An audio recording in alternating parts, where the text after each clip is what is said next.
Okay, this is another excerpt from this book, Rhyme, Rhetoric, and Logic, that I wrote, fourth edition here. This is the excerpt on the section on metaphor. So this is writing lecture number 3. I can't do entire chapters because the chapters are too long. Okay, so litotes, and basically, again, this is all rhetoric, forms of rhetoric, and they come from the Greeks recognizing the best speakers use characteristic patterns of speaking, and they wrote them all down so that they could help develop more excellent speakers in ancient Greece. So litotes just means understatement for effect. For example, Newton had a good mind for science. He's the greatest scientist who ever lived. Okay, metonymy. The Greek names are kind of difficult. Aristotle classified all this stuff. What I would do is just make up names that are similar to the Greek name that will help me remember. So metonymy, metonymy, middle naming. What is the sort of essence of something? And for example, like when the executives walk by, those are the suits, okay? The Mark Antony speech by Shakespeare. Friends, Romans, and countrymen, lend me your ears. So the ears would be the metonymy there. Like when a teenager gets a car, his friends say, hey man, I heard you got some wheels. So the wheels is the metonymy. It's sort of like the essential key detail that calls to mind everything else. In the forest, a hoof footprint, is metonymy for a deer, multiple for a wolf. Okay, so metaphor is really, considered by a lot of people who thought about it like the most extraordinary thing about the human mind. That's how we judge everything, by comparing it to something else. And a lot of the best metaphors, they come like right in those couple of minutes before you wake up and get out of bed. It's as if your subconscious mind has been working on some question that you've been thinking about the last day or so, and then your subconscious mind figures it out while you're asleep, and right when you're starting to wake up, it tells you, hey, here's your metaphor, here's the answer. So, it's a good time to get out of bed and write it down real fast so you don't forget it. Sometimes, too, having a conversation with somebody can bring to mind a good metaphor. And I've noticed a lot of times I'll listen to an audiobook in the car that'll be kind of easy for me. Like I already know nutrition pretty well, let's say, but I'm just listening to some audiobook, I'll get an idea. Or for any subject that happens, I'll be listening to anything about history, whatever. So I love listening to those audiobooks in the car. It gives me lots of ideas. All right, I have a little note card in my car. I only write when I'm stopped at a stoplight, but I'll write an idea, and I hear a great quote in the car, boom, I'll write that idea down. Okay, metaphor is the magic of metaphor, comparing one thing, but you state it as something else. So a metaphor requires the reader to make a jump of logic, and that gives them the sense of an epiphany, and that's why a metaphor is more powerful than a simile. A simile is just to say this is like something else. Because the listener makes the comparison for themselves. Neil Postman, he's a good writer. He said, a metaphor is an organ of perception. Through metaphors, we see the world as one thing or another. And that's true. Once you've got that metaphor in mind, and it's a key concept, a lot of times you can understand a whole new area of thought. Like, for example, I heard Ayn Rand made a quote, there's no contradictions. If you think there's a contradiction, one of your premises is incorrect. Rethink your premises. And that helped me to figure out a lot of complicated things. Another good one was a quote by Carlyle. He said, there's always a good reason, and then there's the real reason. So usually you get, people try to, BS you all the time. And they'll give you some reason that sounds reasonable, plausible, logical, but it sounds weak, underpowered. And then you think about it some more, there'll be some true meaning, because they want money or something else that's the true meaning. So you got to be aware of that as well. Okay, metaphor enables us to see a new thing through the perspective of an old thing, with the perspective and the vocabulary of the old thing. So the initial metaphor gets your cognitive foot in the door, and then the perspective of the old thing enables you to navigate the new thing. I mean, that's how we learn everything, by comparing the new thing to things we already know, and its similarities and dissimilarities to what we already know. So here's a good metaphor. This is a guy, Bruce Lipton. He had some good lectures about molecular biology. And here's his quote by Bruce Lipton. The cell membrane is the brain of a cell because that's where perception occurs. That's where decisions are made about how to respond to the environment.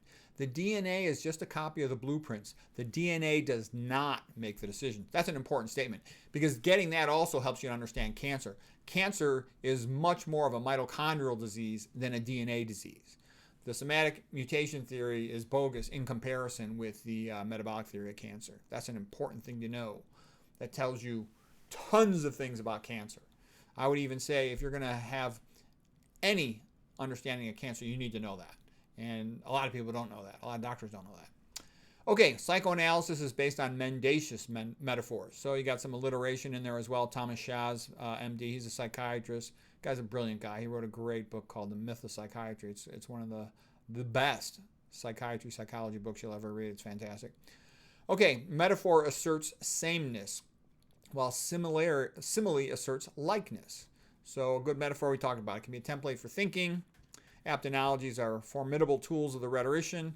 Yeah, a lot of people, they can't fight back against a metaphor. You give them a metaphor that gets their attention, they don't have the intellectual power, logic, or skill to think otherwise. Like you say the word good fats in the Mediterranean diet, and the average stupid person is hypnotized by that, and they'll eat bad food for 20 years after they heard that. Okay, analogy is the heartbeat of thought. We use analogies to compare the new to the old, to categorize the new. This guy, Douglas Hofstadter, he wrote a book. It's like about 500 pages about metaphors. And I started reading it, and I actually enjoyed the book. Even though it's, it's a lot longer than it has to be, it was still quite entertaining. I enjoyed it. He's got some YouTube videos that are pretty good. Okay, here's Stephen Jay Gould, the quote. He's an evolutionary biologist, and I actually disagree with him about a lot of things in evolutionary biology, but he was certainly interesting to read. I used to read his books when I was in college and talk about them with my biology friends. Okay, so here's Stephen Jay Gould's quote. If genius has any common denominator, I would propose ability to construct fruitful analogies between fields. Yeah, that's a key thing. Metaphor is a beholder. For example, atherosclerosis. I couldn't understand atherosclerosis with the cholesterol theory. It always seemed kind of underpowered and stupid. But then when I learned atherothrombosis theory, man, I could figure out everything from there in atherosclerosis, and that was very useful. I learned that from that Gregory Sloop pathologist. He sort of figured it out, and I learned it from him, and then I could figure out the other stuff. Okay, metaphor is bolder, more confident, implicit. A simile is tamer. It's more logical and explicit. So a simile would be something like, for example, the world is a theater stage in a play. It's like a theater stage in a play. Okay, then you hear Shakespeare's version of it. Same idea phrased in a metaphor. All the world's a stage and all the men and women merely players. They have their exits and their entrances, and one man in his time plays many parts. His act being 7 ages. Okay, it's Shakespeare from his play As You Like It. Some of these are kind of like standard literary metaphors.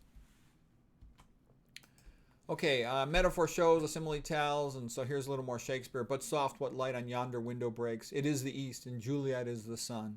So Juliet is the sun is a metaphor. If he said Juliet is like the sun, that would be a simile. It just carries more power when you say Juliet is the sun. Okay, metaphor, it's more emotionally stirring. Here's Sonnet 18 of Shakespeare. Shall I compare thee to a summer's day? Thou art more lovely and more temperate. Because it's making the reader do some work and figure it out, it sort of jumps them to an understanding that's just better. Metaphor is the most beautiful of tropes. That's from Quintilian. Quintilian was sort of the rhetorician.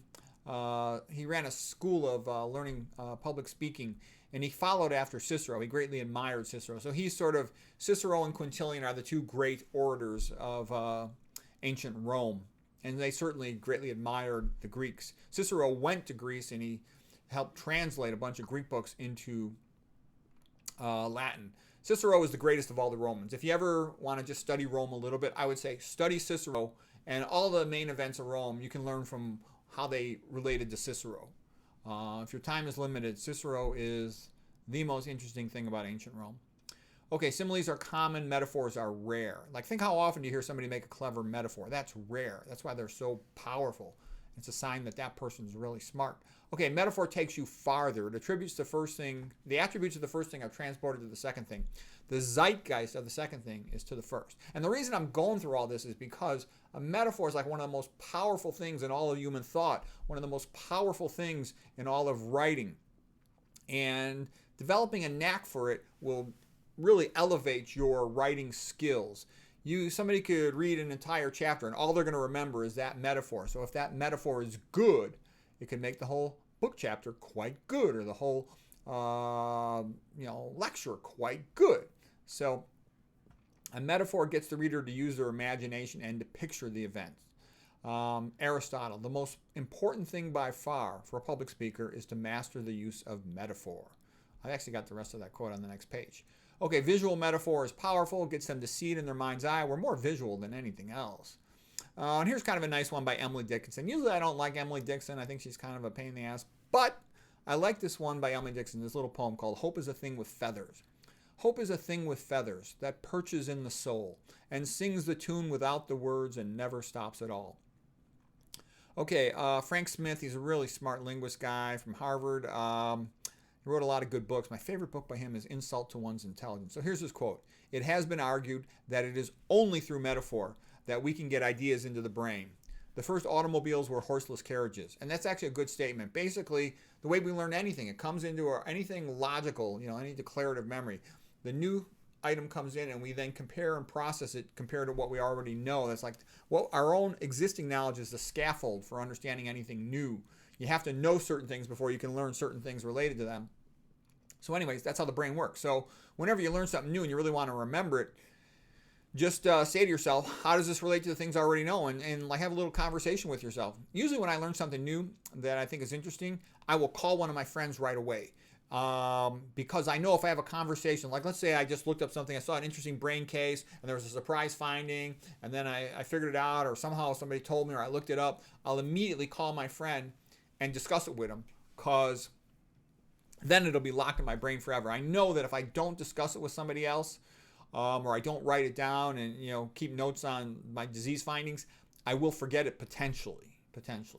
Okay, plus it'll keep running around in my head until I'll keep saying, don't forget this. But if I write it down or call my friend, then it just ends up being locked in. Okay, metaphors hold the most truth in the least space. Orson Card in American Knowledge. Yeah, that's a good point too. So just a one-line metaphor can tie a whole bunch of things together. It's a very powerful way to write and talk. Okay, here's a quote by Jerry Spence. He's a super famous lawyer, great lawyer. He wrote a great book. I forgot the name of his book, but it was really good. And he talks about the power of telling the truth. So the best arguments dazzle with metaphor. So if you ever, he's a good guy to learn about knowing how to speak better in public. Because what I've also seen is now that I've been through life, for a pretty good amount of time, I've kind of seen how different people go through life. And basically being more articulate, it is really strongly in your best interest. It helps protect you in a sense that if somebody messes with you, you can at least argue back. You can at least verbally or in writing defend yourself versus what I've seen is a lot of people are essentially helpless. They're, nice people. Most people I meet are pretty nice, but most people I meet are also kind of functional illiterates, and no one says, oh, I'm not illiterate. And then you ask them a question. What books have you read this week? Oh, no, I've been too busy. What books did you read this month? Oh, I've been too busy. What books did you read this year? I've been too busy. If you don't read, that means you're a functional illiterate. I mean, that's by definition. And most people never read another book after they finish high school, and they only read stuff they were required to. High school turns them off from reading, but it's just a fact. And it's kind of sad because as a population is functionally illiterate, that means they can't understand modern events very well. The way you understand modern events is you compare them to stuff that happened in the past. So I'm getting off on a side tangent there. Okay, next, extended metaphor. Perhaps the greatest extended metaphor is the book Animal Farm by George Orwell. And it's an extended metaphor of the Russian Revolution of 1917, of communism. It's a great book, Animal Farm. And 1984 by Orwell is an even greater book. Some of the greatest books ever written. Okay, the following is an extended metaphor of religion. This one is from St. Thomas Aquinas. Thomas Aquinas is like one of my heroes too. He sort of was a very syncretic Catholic scholar who brought together Greek philosophy and Catholicism. And basically a lot of Catholicism is based indirectly, at least, on Greek philosophy. It'll say it's not, but there's a tremendous overlap, certainly. Some people have even said, I think it was Nietzsche who said, Catholicism is just Platonism for the masses. So anyways, here's a quote by Thomas Aquinas. Suppose a person entering a house were to feel heat on the porch, and going further inward were to feel the heat increasing. The more they penetrated within, such a person would believe there was a fire in the house, even though they did not see the fire that must be causing all the heat. A similar thing will happen to anyone who considers the world in detail. One will observe that all things are arranged according to their degrees of beauty and excellence, and that the nearer they are to God, the more beautiful and better they are.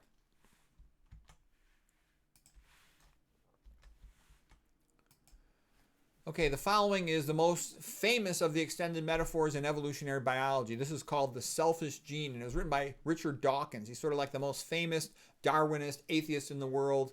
He's a professor from England, and he's a bright guy, but he's also kind of a pain in the ass. If you try reading his books, he's so monotone, and he's such a pompous know-it-all jackass that I always had a hard time with his books because they would just bore me and annoy me. So I would listen to him, and I've finished a couple of his books, but I never really liked him that much. And I think he's a liar too, because he says stuff, he tries to pretend about all these things about Darwinism and evolution are proven, and they're not. I majored in evolutionary biology at Stanford, and I've still read a whole bunch of books on the subject. So don't get me wrong, Dawkins is a bright guy, and he does have some great metaphors like this one here. It's fantastic, but he's also a BSer.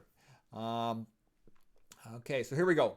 Now they swarm in huge colonies, safe inside gigantic lumbering robots, sealed off from the outside world, communicating with it by tortuous indirect routes, manipulating it by remote control. They are in you and me. They created us, body and mind, and their preservation is the ultimate rationale for our existence. So what he's basically saying is, the selfish genes that are inside of us are the only reason we exist, that we are just like a big, almost like a robot that just enables our genes to move around. So it's a little bit of a deterministic, fatalistic attitude about life, and I think it's actually scientifically incorrect, but it's still brilliant and entertaining. So here's Dennis Noble. He's another real famous evolutionary biologist. And he's the guy who wrote a book about the new synthesis, new ideas in evolutionary biology. The original Darwinism, wasn't that good at explaining genetic variety, nor was neo-Darwinism. And so here's what Dennis Noble has to say. He says, the selfish gene is not falsifiable. Therefore, it is not science. Okay, and that's sort of like the proper definition of science. It must be falsifiable. But truth be known, I think science doesn't have to be falsifiable, not at all times. What I'm saying is there are times when the key task at hand is to develop a plausible narrative based on the known facts that enables you to make predictions. And if you're able to make useful predictions, then you have done something useful. So here's Richard Dawkins. The fundamental truth is that an organism is a tool of DNA rather than the other way around. Evolution is a fact. Genetic variability is explained by random mutations. And those are actually big statements that are not true. What do you mean by evolution?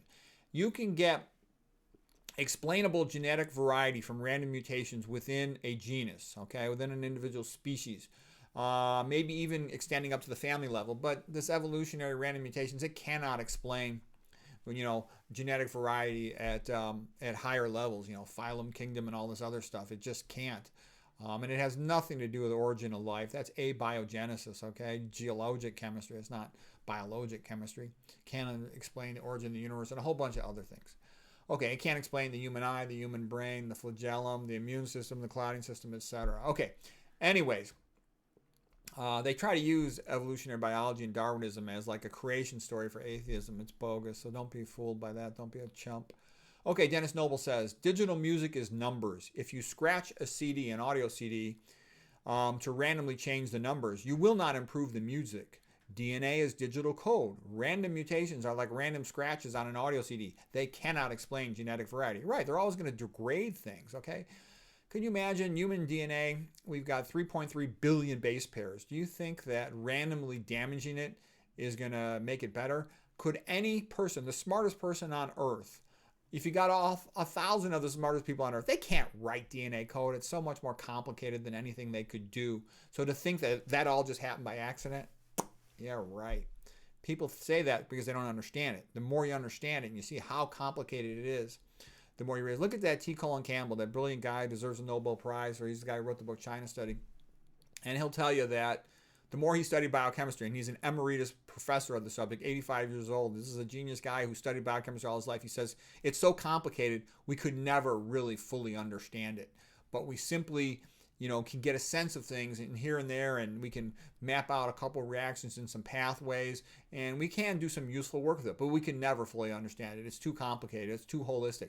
And so Remember that, okay? That's what the really best people say, the ones who really know it. And you got all these like phony bullshitters on the internet who say evolution's a fact, it's proven, there is no God. Yeah, right, you bullshitter. Okay, anyways, now we're going to talk about a type of extended metaphor with diacopy. That means repetition of a word or parts of a word. And these create more. Basically, the really good writers, what they do is they don't just use one type of rhetoric. They use multiple types of rhetoric within their sentence or their paragraph. And when you put them all together, it amplifies the emotional impact of the statement. So here's this same Thomas Shaw's psychiatrist guy, and he knows a lot and he tells the truth. Here's what he says. In the Animal King, the rule is eat or be eaten. In the human kingdom, it's define or be defined. He who defines dominates. So that's very true. And so, like, what does that come down to? Basically, if one person has more ability to promote their message, to, like, let's say one candidate has tons more airtime, tons more money for commercials, they can sort of set the terms of the situation and they're going to do better even if the other candidate is much more talented. Okay, next, a quote from similes can be extended in the form of a comparison. Here's Joseph Addison. A coach is to a team what a teacher is to a class. Reading is to the mind what exercise is to the body. Sort of like the form of that is A is to B as C is to D. All right, here's an escalated metaphor. And this is Thomas Shaz again. And this is the kind of stuff that made him really famous. This guy was super famous in, let's say, the 1960s and 70s for his criticism of psychology and psychiatry. And here's what Shaz has to say. Psychotherapy is medicalization through and through, 100%. So of taking human social problems and fake illnesses and making them into a medical problem. So psychotherapy is medicalization. Psychoanalysis is medicalization squared. And psychiatry is medicalization cubed. Thomas Shaz, from The Myth of Mental Illness. Again, if you want to understand some psychiatry and psychotherapy, you should read Thomas Shaz. I'll also tell you something. I've read quite a bit about psychiatry, psychotherapy, neuropsychopharmacology, and I've also read about Christian psychotherapy and counseling, and I kind of think you really benefit a lot from the Christian component. So people say, oh, what are you talking about? People have problems. You don't need religion to analyze a problem. I'll tell you why it helps. Because you need an ethical foundation. How can you decide what is a good life for me to live? How should I live my life? Unless you have a metaphysics in place. You have a sense of values. What is good? What is right? How can I live a good life? What does it mean to be a good person?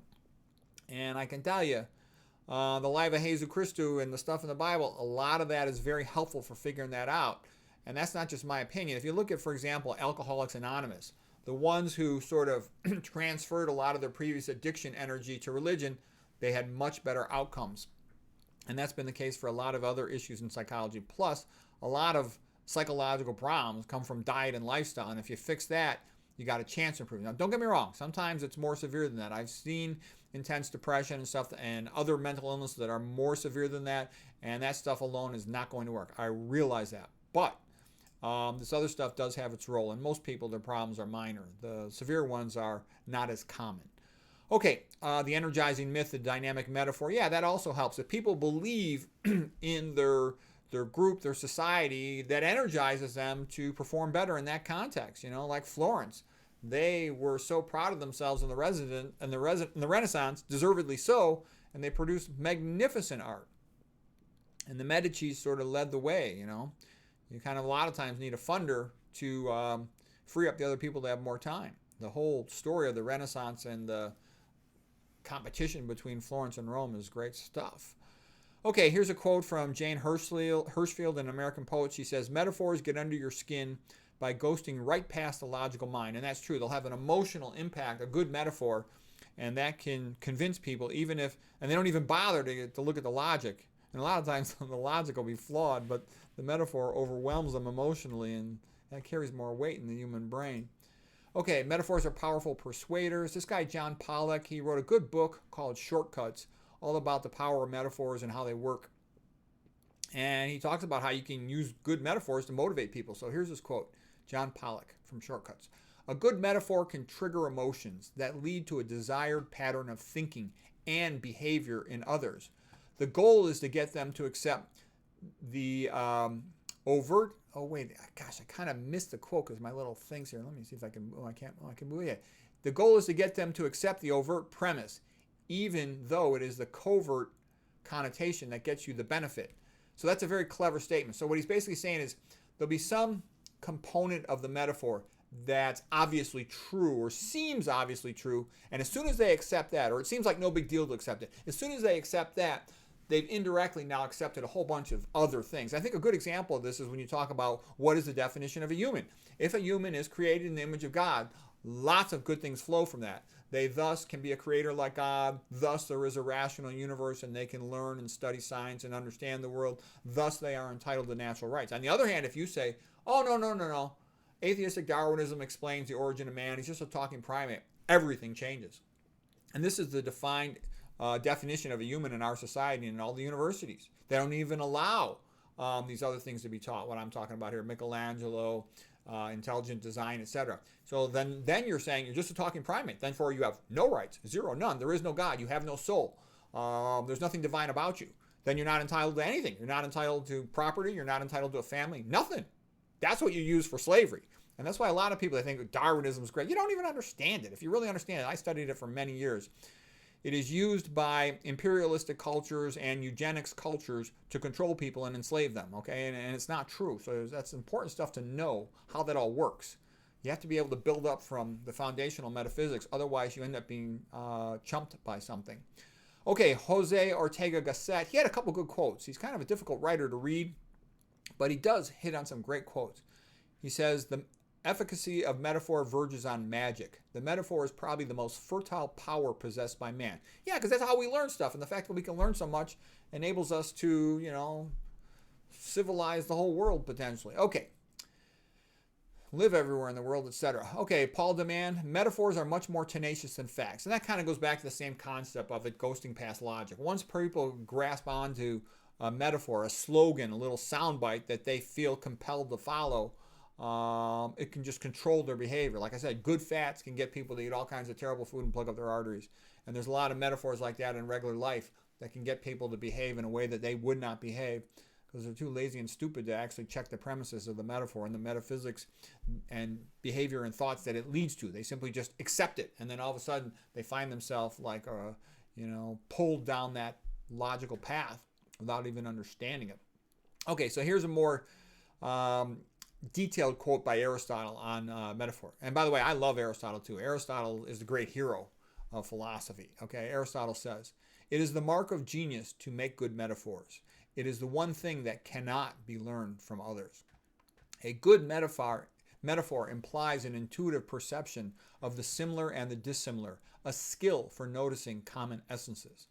Aristotle. So yeah, it's hard to fake a good metaphor. If you really know something, you'll see the metaphors. But if you don't really know it, you can't fake that with the metaphors. Okay, Aristotle continues, ordinary words convey only what we already know. It is from metaphor that we can best get hold of something new. It's a great statement. Okay, to write a winning metaphor, you want to highlight desirable similarities and obscure the unnecessary or undesirable differences. The goal of a persuasive metaphor is to get people to quickly grasp the connection and then springboard to the right conclusion. There was a guy by the name of John Boyd. He was an American fighter pilot in the 1950s, a little bit in the 1960s. The guy was a genius, and he figured out all kinds of things about strategic thinking and other things. And it was from him I learned the trick that whenever you have a good idea, immediately call a friend and talk to him about it, and that'd be especially for me, medical stuff. And I mean, this is when I'm at work with a medical idea, fascinating case, boom, call my friend, and it's locked in my brain for good. Okay, so anyways, here's a statement about the book about Boyd by Robert Coram. It said, Boyd thought by analogy, a process that his friend, ever the pragmatist, found extremely unsettling. He found it even more unsettling that Boyd was always right. This guy Boyd, he would call people up at 2 o'clock in the morning if he had a good idea to discuss it with him. And so his close friends, they really appreciated being able to talk to Boyd, so they let it go. But even though he was a little bit nuts as well. But yeah, I really liked him when I read about him. I read a couple other books about him too. I liked him so much. Okay, earlier we talked about the limitations of working memory. You can only hold one thought in your mind at a time. You can keep track of 7 plus or minus 2 items floating around in your head at a time. So Here's a quote by Daniel Willingham from his book, Why Students Don't Like School. It's called Working Memory is a Bottleneck to Cognition. And so the point of all this is, how did our ancestors in the primitive world learn new things and remember them? And, it's obviously with metaphors. Because a metaphor is like chunking. You can put a whole bunch of items together and thus make yourself only thinking of one thing, I think about recognizing a person's face. There's eyes, ears, nose, mouth, facial expression, facial hair, top of the head hair, and you just say that's whoever that is, and you don't need to go anywhere else beyond that. Okay, and that's like chunking in a sense. Let's see. The best teachers are the ones that have good metaphors. Quote by Tony Robbins. He's kind of an entertaining speaker. I don't think he's the best of the public speakers. I like Brian Tracy a lot better, but Tony Robbins did some good things. I do like him. Okay, the object of science is to recognize the many in the one, to perceive the rules in any given example, and not to go on counting up facts ad infinitum. Yeah, that's a good quote by Schopenhauer. And what Schopenhauer is getting at is a really good scientist gives you a metaphor that helps you to understand something, and then you could go from there. You could work from there. Versus the typical science BS. If you read like scientific journals and papers, you'll see endless numbers of papers. The majority of papers in a journal will be all this statistical analysis with the p-value shows a 10% improvement, and almost all of those papers are BS. They're almost all worthless, okay? It'll be often, I'll read a journal in my own field, and it'll only be like one article out of 50 is of any use to me. And it'll be an article where they make a clever metaphor. I'm like, oh yes, now I understand that.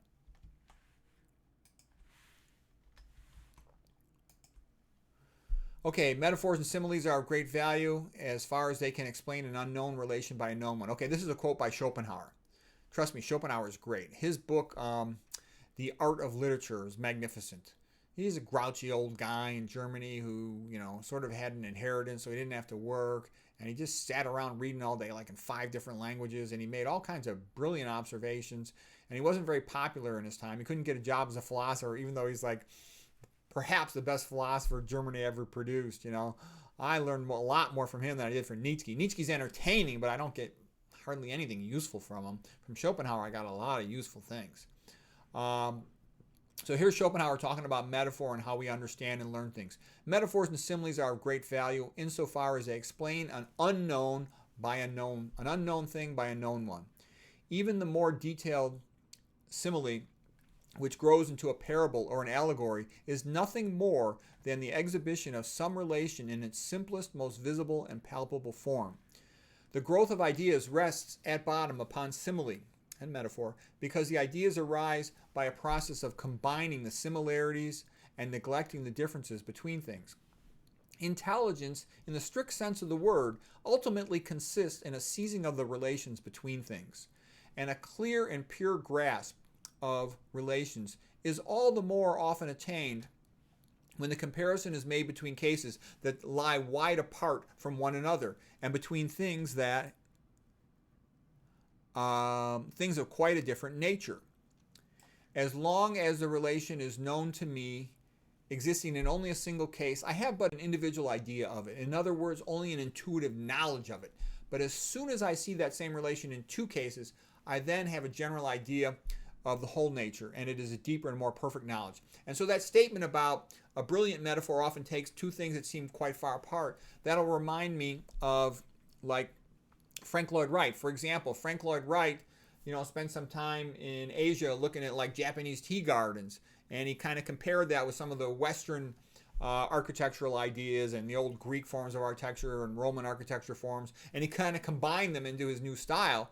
And it was amazing and it was great. And that was the point. By taking 2 things that seem far apart and putting them together in some ways, you can come up with something brilliant and new. Okay, here's another Schopenhauer quote. Since similes and metaphors are such a powerful engine of knowledge, it is a sign of great intelligence in a writer if his similes are unusual and at the same time to the point. And I know that feeling. That's Arthur Schopenhauer. It's like if I'm reading and all of a sudden the author surprises me with a metaphor. That doesn't happen to me that often. So when that happens, man, I'm like, this is a good writer. And then I'll try to read as much as I can from that person. And whenever I have that happen, and it does happen a lot, but I mean, you know how it is. If you read a lot of books, you got to read a whole bunch of them before you get one that's really great.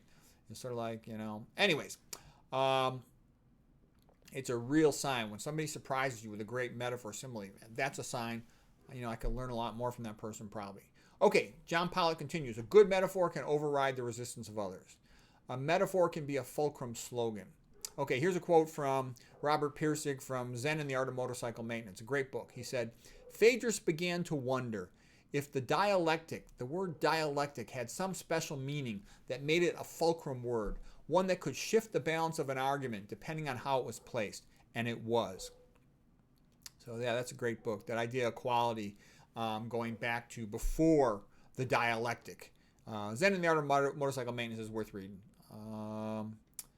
To create, now this is a quote by Colin Martindale, to create involves the realization of an analogy between two previously unassociated mental elements. A lot of times that's the key point. And a lot of times you'll have a breakthrough on a subject where you'll study for days, weeks, months, sometimes years. And then one morning just, sitting in bed saying, should I get up yet? What time is it probably? All of a sudden, the idea comes to you. Jump out of bed and write it down. Okay, here's a quote by Arthur Koestler. He's a guy from Eastern Europe. At first he was sort of pro-commie, and then he changed his mind on it big time when he learned more about it. Koestler speaks, the real achievement in discoveries is seeing the analogy where no one saw it before. The essence of a discovery is previously unrelated frames of reference whose union will solve the previously insoluble problem. Okay, it's a good quote. Okay, so yeah, metaphors are how we learn new things. We understand the new by comparing it to the old. Metaphors are the key to learning and therefore essential to the brain and human life. This lady, Ayn Rand, I think she's the smartest lady who ever lived. Here's just another one of her quotes. When you hear people talking about minorities and all this stuff, listen to what she has to say about it. The smallest minority on earth is the individual. She is a great proponent of individualism and creativity. So she's one of my academic heroes, and I've read a lot of her stuff. People always say, oh, she's a bitch, she's selfish, all these other bad things about her. She's a little crazy like all geniuses are, but when she's on her game, man, about writing, philosophy, history, literature, she's great. She's awesome. Okay, here's a couple of religious metaphors, from John. While I am in the world, I am the light of the world. John chapter 9, verse 5. John here is chapter 10, verse 14.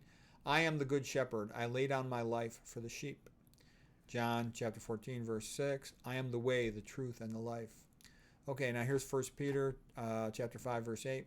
Be sober, be vigilant, because your adversary, the devil, is a roaring lion that walketh about, seeking whom he may devour. All right, well, anyways, hope that was helpful.